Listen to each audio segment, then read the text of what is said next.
सर्वभूतेषु या देवी सर्वभूतेषु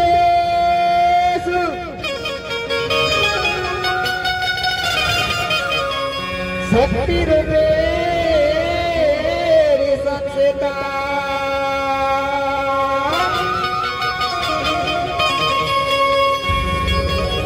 नमस्ते तस्यै नमस्ते तस्यै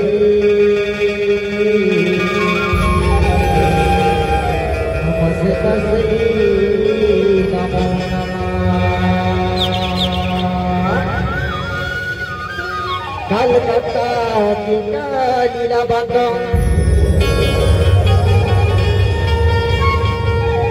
कलकत्ता की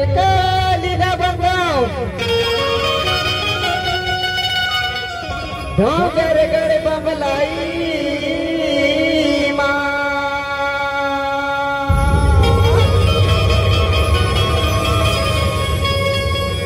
हमारे कंठ के माई नरबदाल बंगा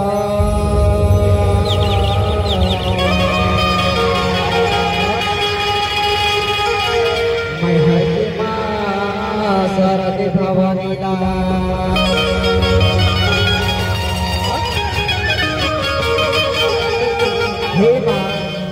कलकत्ता की काली माँ डोंगरगढ़ बमलाई पाली की हिरासंदाई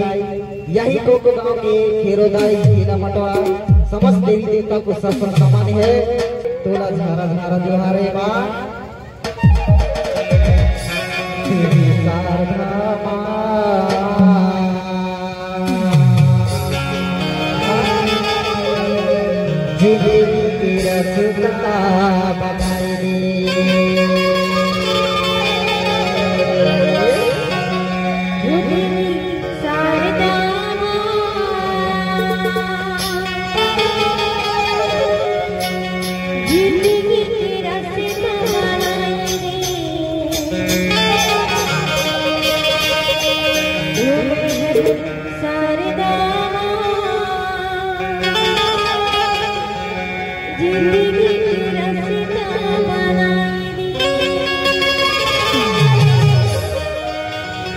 देवी शारदा माँ जिंदगी की रास्ता बनाई देवी शारदा माँ जिंदगी की रास्ता बनाई देवी शारदा माँ जिंदगी की रास्ता बनाई देवी शारदा माँ जिंदगी की रास्ता बनाई देवी शारदा माँ जिंदगी की रास्ता बनाई देवी शारदा माँ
Baba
Thank you.